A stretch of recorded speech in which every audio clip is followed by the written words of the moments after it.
درود بر آقای باطنی. مخلصم. ارادت. مخلصیم. آقا برنامه چیه؟ قرار شد بریم جانو بوشه؟ شیر بچه‌های بوشه. تیم سالار بوشه.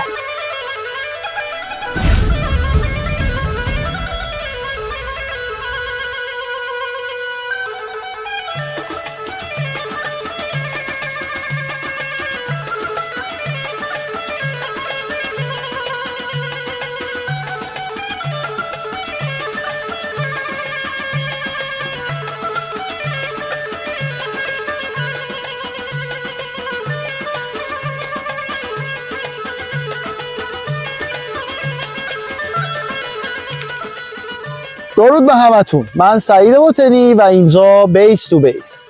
مطابق برنامه ریزی میریم سراغ تیم قهرمان ایران، تیم پر افتخار سالار بوشه. مصاحبه داشتیم با سرمربیشون و یکی از بازیکن‌های با سابقه تیم سالار بوشه و در نهایت بحث کارشناسی با کارشناس برنامون در خصوص تیم سالار بوشه. با ما همراه باشید.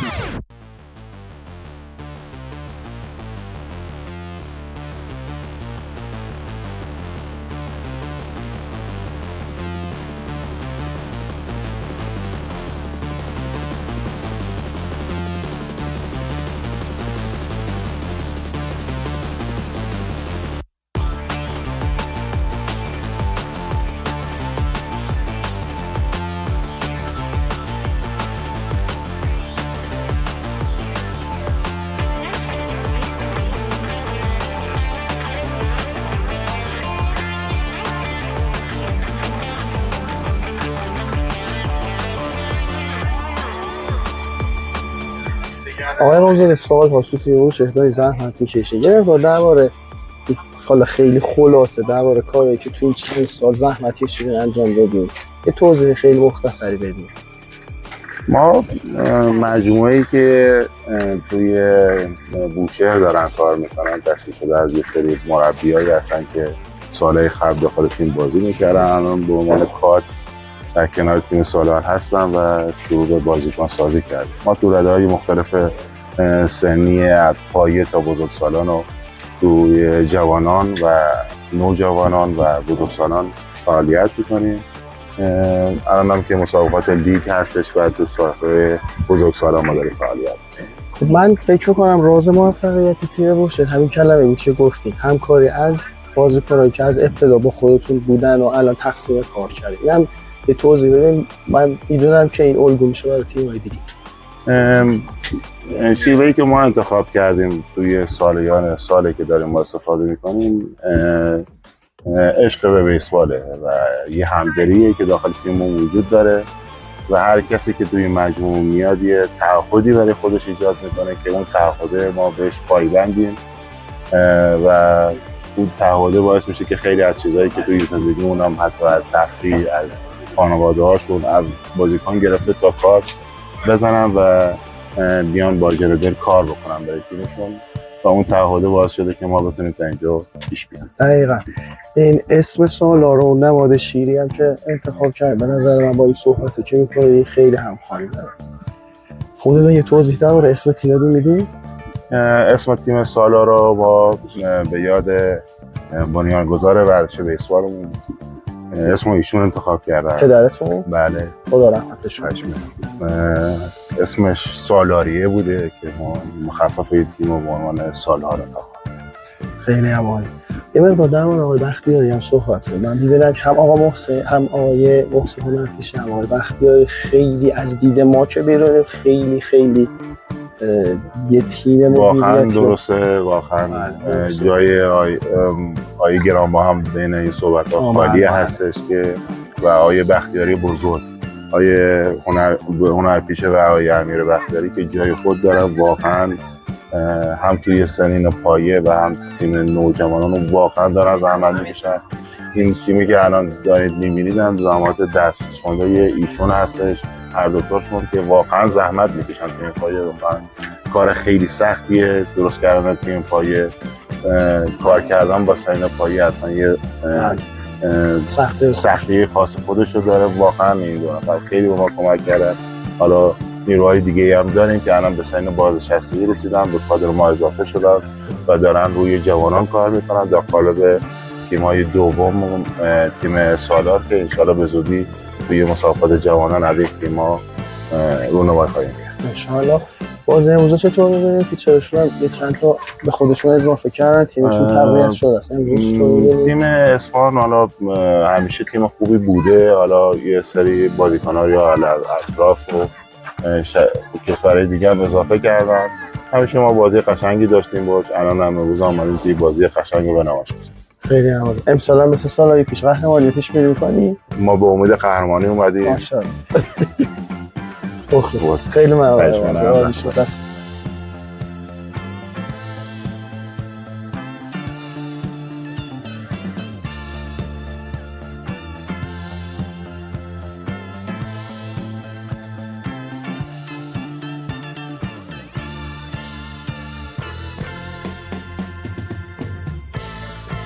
در خدمت سالار تیم سالار هستیم، آقای بابک، کسی که خیلی ها در بوشهر الگوشون ایشونه. آقا بابک خیلی مخلص. کوچیک شما هست. زنده عرض به حضوره که آقا بابک باز امروز خیلی شغلش بود، قشنگ بود. کلا چی نظرتو بگو. ببین بازی خیلی سختی بود، ما از شب قبل پیش بینیشو کرده بودیم که بازی خیلی درگیرانه پیش بره، خیلی نزدیک پیش بره و امکان این که بازی گره بخوره خیلی زیاد بود. از شب قبل ما پیش بینی کرده بودیم، برنامه‌ریزی کرده بودیم، برامون رو ریخته بودیم. همونطور که دیدید تو این یک و دو هم امتیاز زیادی از دست دادیم، اما خب با مدیریت آقای امامزاده، آقای بختیاری و یک سری کارها و استراتژی‌هایی که توی بازی انجام دادیم، شکر خدا بازی رو برگشت با زحمت زیاد، واقعا زحمت داشت، واقعا سخت بود، ارزشمند بود، خیلی سخت. این دو تا پیچری که داشتن کار می‌کردن، پیچر اول و نه ولی پیچر دوم تمرکز خیلی خوبی روی استراتژی داشت و واقعا زدن توپاش یه مقدار برای ما که توی ایران واقعا پیچر به این سرعت نداشتیم سخت. ولی خب شکر خدا در اومد. خب نظرت درباره تیم اصفهان چیه؟ اصفهان تیم خیلی خوبیه. سالی که آقای درایش برگشتن اصفهان رو تشکیل دادن، همون سال مشخص بود که این تیم سال اول نه سال دوم ولی سال سوم به قول ما بیسبالیا یقه همه تیم‌ها رو میگیره و واقعا من خوشم اومد. خب به پیشرفتشون به وجود اومده واقعا. انصافا آره. خب تیم شما امسال به نظرت دوباره قهرمان میشه؟ چند سال پشت سر هم قهرمان شده؟ ما چهار سال پشت سر هم قهرمان. خب تمام سعی و تلاش ما هم اینه که امسال یک قهرمانی دیگه بیاریم که بشه 5. اصلا ما کلا ذاتاً این روتین تیمی ما هست، یعنی زمانی که از بوشهر میخوایم حرکت کنیم میایم فقط برای قهرمانی. بعد یه مورد دیگه هم داریم، ما آنالیز بازی‌ها رو تیم به تیم انجام میدیم. یعنی مثلا نمیگیم 5 تا بازی داریم این شکلی. مثلا دیشب گفتیم فردا با اصفهان داریم، دیگه فکر 3 روز دیگه که یه تیم دیگه میخواد باشه نمی‌کنیم تا زمانی که بازی داشته باشیم. میشینیم آنالیزش می‌کنیم و کلاً پایه و اساس این تیم از زمانی که تشکیل شد همین برای قهرمانی، فقط برای اصلا شما تیمتون به نظر من یکی از نقاط قوتش هم همینه. چون اینی که داری میگی یه امکاناتی میخواد که شما امکاناتو داری. بله. خب به نظرت درباره پیچراتون هم حرف بزنم که بهشون به نظرت امروز خیلی پیچرا آقای خلیفه که کارش درست همیشه خوبه، همیشه هم توی تمرین‌ها منظم کار میکنه، هم توی تمرین ما خودمون وقت پرکتیس باش کار میکنیم مشکل داریم.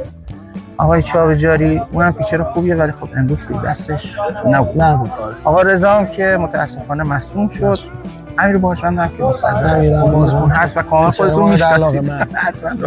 خب امسال داره میریم برای قهرمانی؟ بله 100% ما قدممون فقط قهرمانیه. ما 2 تا شعار توی تیم داریم. بله. فقط قهرمانی، رانم تحت هیچ عنوانی به هیچ تیمی به سادگی نمیگیم. قربونت برم، خیلی خوشحال شدم عزیز دلم.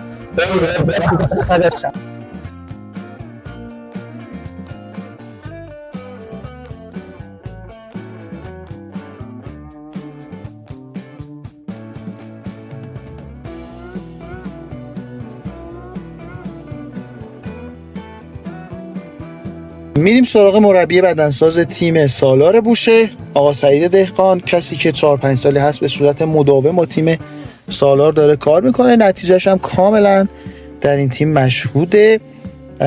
آقا سعید در تیم ملی هم خیلی مسئولانه و عاشقانه کار میکرد، برای منم واقعا خیلی زحمت کشیدن، قدردان ایشون هستم. آقا سعید دمت گرم. 2 سوال ازت دارم. اول اینکه دور رفت وضعیت تیم سالار چطور بود؟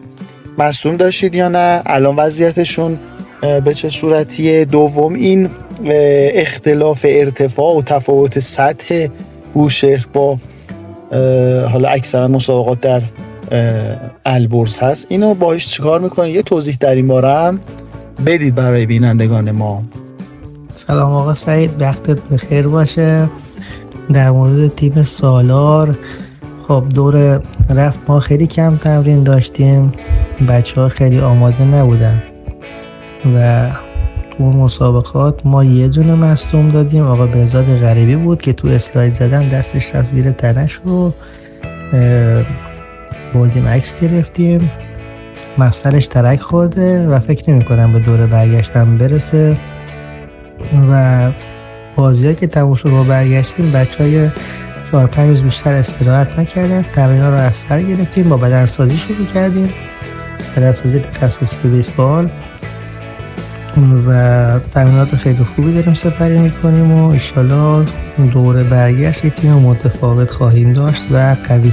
شرایط ارتفاع و جوی شهرهایی که نسبت به سطح دریا بالاتر هستن و ما که هم سطح دریا هستیم خیلی برامون تاثیرگذار هست. اونجا اکسیژن کمتر هست، بچه ها تو نفس کشیدن و استقامت تنفسیشون دچار مشکل میشن. برای همین ما اینجا خیلی برنامه هوازی فشرده‌ای براشون میچینیم که اونجا براشون مشکل پیش نیاد، یعنی ما یه زحمت دوچندان باید بکشیم که بچه‌ها اونجا کم نیارن.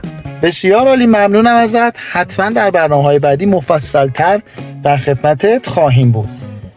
قبل از بحث کارشناسی من یه تبریک بگم به تیم نوجوانان آذرخش البرز، آقای شفایی، کادر فنیشون، بچه‌های تیم، والدین پرشور. خب مسابقات پر اتفاق و با کیفیت تری هم بوده نسبت به سال قبل. برای همه عزیزان آرزوی موفقیت میکنیم. خب یه نکته بگم، ببینید ما فعلا نمیتونیم آمار بازی رو مورد بررسی قرار بدیم، چون اولا هنوز انجمن آمار دور رفت رو رسما اعلام نکرده. حالا آمار باید حداقل بعد از مسابقات اعلام بشه، آمار آنلاین و اینا پیشکش، ولی حداقل بعد بازی‌ها دور رفت باید آمار بیاد بیرون که خب نیومده هنوز و ما طبیعتا نمیتونیم این کارو بکنیم. از آمار خودمونم نمیخوایم استفاده کنیم چون هر تیم برای خودش اسکورر داره، ولی ممکنه مشکل پیش بیاد و ما صبر باید بکنیم تا آمار انجمن رسما اعلام بشه. دوم اینکه اینقدر تعداد بازی‌ها کم هست که بتینگ اوریج و OPS همون عملکرد هجومی و خیلی از آمارا با این تعداد کم بازی معتبر نیست، ولی اگر انجمن آمار داده بود میشد آماری مثل حالا چون 6 بازی تیم‌ها داشتن، پیچرهایی که بیش از 6 اینینگ پیچ کرده بودن و در بیاریم، انران نمیدونم WHIP، یه سری از این آمارا رو بررسی کنیم و پیچرها رو کیفیت سنجی کنیم، ولی خب فعلا آماری نداریم، باید صبر کنیم. میریم در خدمت کارشناس محترم برنامه استاد حاجیان باشیم. میدونیم یکی از شاخصهای مهم تیم‌ها کیفیت پیچراش هست. بفرمایید که در دور رفت پیچرهای سالار چطور بودن؟ در خدمت. بوشهر همیشه پیچرهای خوبی داشته. مهدی خلیفه، رضا شعبانی، امیر باجوند، کاوه چابجاری، اینا همه پیچرهای خوبی هستند و همهشون به جز مهدی خلیفه که احتمالاً خودش نخواسته برای تیم ملی هم پیچ کردن. امسال به نظر من مهدی خلیفه از تمام پیچرهای بوشهر بهتر بود و اینکه هم آماده تر نشون میداد. البته رضا شعبانی و امیر باجوند به نظر می اومد که با آسیب دیدگی بازی میکردن، یعنی رضا شعبانی که مطمئنم با آسیب دیدگی بازی کرد چون از اینجا به بعد دیگه اصلا پیچ نکرد. امیر باجوند همیشگی نبود. از طرف دیگه کاوه چابجاری که معمولاً با یه پیچ اسلروی که داره تیم‌ها رو در واقع بترها رو گمراه میکرد، بترها یواش یواش خودشون رو میزون کردن با این ماجرا و دیگه اون به اصطلاح اون پیچ دیگه به اون صورت جواب نخواهد داد و کاوه چابجاری هم باید دنبال یه پیچ جدید باشه. بنابراین به نظر من مهدی خلیفه بهترین پیچرشون بود امسال و بار اصلی کل پیچینگ هم رو شونه‌های اون بود و به نظر من به خوبی از پسش بر اومد. بله، براش آرزوی موفقیت میکنیم. خلیفه خیلی خوب پیچ کرد، در تیم ملی هم واقعا جاش خالی بود. رضا و امیر وضعیت خوبی دارن. من با آقای دهخان صحبت میکردم، گفتن مشکلی ندارن، دارن تمرین میکنن، براشون آرزوی موفقیت میکنم. کاوه همیشه پر انرژی پر تلاش بوده، حتما بر اساس برنامه‌های مربی‌هاش آقای بختیاری آقا محسن کار خودش رو پیش میبره. و اما در حمله به ما بگید سالار استراتژی و نقشه داشت یا بیشتر منتظر هیت بازیکنان بود؟ میدونیم در بیسبال مدرن این تمایز خیلی تعیین کننده است. بیسبال ما هم مثل فوتبال ما روی حرکات فردی میگرده، یعنی ما تکنیکی ترین بازیکن‌ها رو شاید تو بیسبال و فوتبال داشته باشیم ولی از نظر تاکتیک اصلا کار گروهی معنی نداره تو بیسبال ما یا تو فوتبال ما، اصلا تو ورزش‌های ایرانی معنی به اون معنی که تیم‌های خارجی انجام میدن دارم میگم من. بنابراین نه، بوشهر هم برنامه خاصی برای حملش نداره، وامیستن تا یه نفر بزنه یا تیم مقابل اشتباه بکنه، بعد یعنی ران ایجاد نمیکنه هیچ تیمی، رانو میگیرن به خاطر اینکه یه بازیکنی یه کار خاصی انجام داده ولی رانی ایجاد نمیکنن و این ضعف بیسبال ما هستش، ضعف تمام ورزش‌های ما هستش متاسفانه. این بی برنامگی و آقای صفاییان هم دبیر انجمن متوجه شده بودن و توی جلسه تیم ملی گفتن که مربیای ایرانی برنامه ریزی ندارن برای حملشون و در واقع ما فقط وامیستیم تا یکی بزنه. اصلا یکی از دلایلی که آوردن برای انتخاب مربی خارجی برای تیم ملی همین بود که اون هم دیدیم مربی خارجی تیم ملی هم هیچ برنامه‌ای نداشت، شاید حتی کمتر از مربی ایرانی هم برنامه داشت برای بازیاشون. پس باید نتیجه بگیریم که این در واقع ضعف مربی ها نیست، این ضعف کلیه که بیسبال مملکت داره، یعنی ورزش مملکت داره. ما تو کارهای گروهی شما هر برنامه‌ای که داشته باشی برای حملت معمولاً گروهیه و این کارهای گروهی ما نمیتونیم انجام بدیم. ما نه به اندازه کافی زمان داریم که تمرین کنیم، نه زمین داریم که تمرین کنیم، نه خیلی چیزای دیگه، نه حرفه‌ای هستیم که بازیکن‌ها آزاد باشن که بتونن خیلی چیزای مختلف رو تمرین کنن. بنابراین نه، بوشهر هم مثل تیم‌های دیگه همونجوری گفتم برنامه خاصی برای حملش نداره. ما همه چی روی تک بازیکن‌ها میچرخه. بله، حالا امیدواریم با برنامه‌ریزی و مدیریت عزیزانمون در انجمن سطح بیسبال هم بالا بره، این مشکلات هم حل شه. من شخصا اعتقاد دارم با برنامه‌ریزی و مدیریت و استمرار در مسیر میشه به همه هدف‌ها رسید. روند تیم سالار رو چطور ارزیابی میکنید؟ بوشهر بازی آخرش رو با شکست سنگین نایب قهرمان دور قبل تمام کرد. بنابراین یعنی تیمی که زده بودش پارسال، رشت بوشهر رو زده بود در آخرین بازیشون پارسال، امسال اومد با اینکه بازی قبلش رو به ما باخته بود جمع کردن خودشونو و اینکه اومدن 19-1 فکر کنم 19-1 بود 21 بود، خلاصه با اختلاف خیلی زیادی رشت رو شکست دادن. بنابراین میشه گفت که سیر صعودی داشته، حداقل 2 تا بازی آخرش سیر صعودی داشته. بوشهر اگر پیچراش برگردن و آسیب دیدگی‌هاشون رفت بشه، برای دور برگشت بسیار بسیار سخت خواهد بود. بله موافقم. با صحبتی هم که با آقای دهقان داشتیم، مصدومیت رو برطرف شده، در حال تمرین هستن و قطعاً تیم قوی‌تری در دور برگشت از سالار خواهیم دید. درباره بازی‌های پرفشار تیم سالار اگه صحبت کنید ممنون میشم. سعید جان، بوشهر 2 تا بازی نزدیک بیشتر امسال نداشت، بقیه بازی‌هاشو با اختلاف زیادی برد و اینکه هیچ وقت در خطر نبود. 2 تا بازیش یکیشو برد یکیشو باخت، یکیشو به طیف باخت و یکیشو از اصفهان برد. اون چیزی که بوشهر رو متمایز میکنه اینه که وقتی عقب هم میفتن صبر میکنن و اینکه منتظر اشتباه تیم مقابل میشن و بیشتر از اینکه خودشون اشتباه کنن، از نهایت استفاده از اشتباهات حالا یا فیزیکی یا تاکتیکی تیم مقابل استفاده میکنن. این تو بازی با اصفهان مشهود بود. اصفهان یک تعویض کرد به نظر من که تعویض نامناسبی بود و بازی رو همونجا واداد.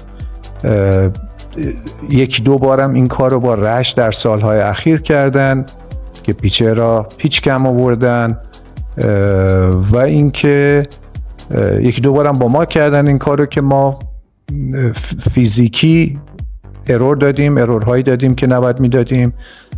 نهایت استفاده رو بوشهر از اشتباهات تیم مقابل میکنه، خودش کم اشتباهه و نهایت استفاده از تیم مقابل میکنه.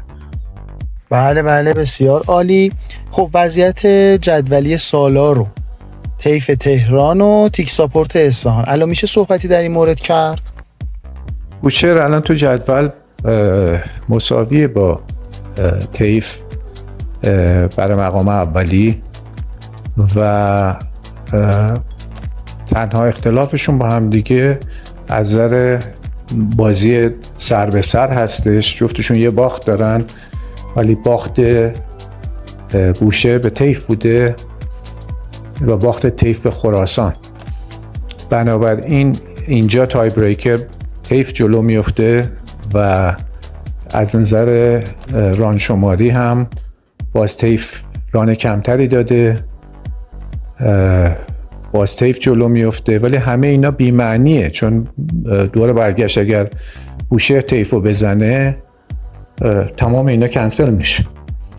در این حال اصفهان هم فقط یک بازی عقبه، بنابراین ما درگیری خودمون رو با اصفهان خواهیم داشت، بوشهر هم درگیری خودش رو با اصفهان خواهد داشت.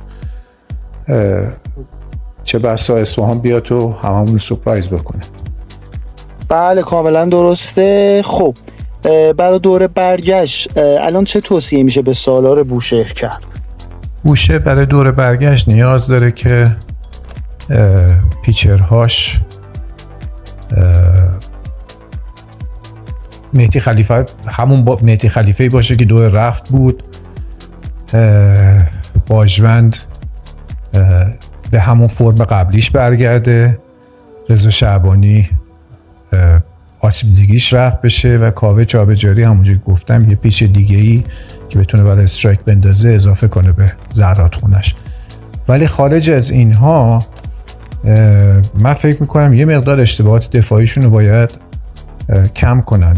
بوشهر در سالهای گذشته خیلی اشتباهات کمتری داشت، امسال به نظرم اومد که اشتباهات بیشتر از سالهای قبل داشت. به خوبی سالهای قبل نبود، حالا به هر دلیلی تمرین کم داشتن، زمان مسابقات مناسب نبود براشون، پرسنلی که داشتن پرسنل همیشگی نبود، گرچه به نظر می اومد که اکثر بازیکناشون همونایی بودن که هر سال هستن. ولی با این حال من فکر می‌کنم خود دفاعشون رو میتونن بیشتر روش کار بکنن و من زیاد نگران چیز نیستم، یعنی شما نباید زیاد، من نگرانشون هستم، شما نباید زیاد نگران بوشهر باشیم. بوشهر راهشو پیدا میکنه، تیم‌های خوب همیشه راهشو پیدا میکنن برای رقابت کردن. بله قطعا همینطوره. تیم سالار بوشهر تیم پرمهره و از نظر کادر فنی بسیار کادر فنی با تجربه و کاربلدی داره. حتما راه خودشو پیدا خواهد کرد. مسابقات نوجوانان در قهرمانی کشور هم که برگزار شد، تیم سالار بوشهر رتبه دوم به دست آورد. من با مربیان تیم‌های دیگه که مصاحبه می‌کردم بعد از بازی‌ها تمام اشاره می‌کردن که تیم سالار بسیار پیشرفت کرده، خصوصا از اردوی تیم ملی به بعد. نظرشون این بود که خب خیلی تمرین کردن، خیلی بازیکنشون متفاوت بودن، رتبه دوم به دست آوردن. خب این از نظر پشتوانه سازی 100% سالهای بعدی به کمکشون میاد. براشون آرزوی موفقیت میکنیم. از شما هم ممنونیم. خب امیدوارم خوشتون اومده باشه. تیم سالار بوشهر رو مورد ارزیابی قرار دادیم. ممنون که در این اپیزود همراه ما بودید. در ادامه میریم سراغ تیم جوان و با استعداد خراسان رزنی.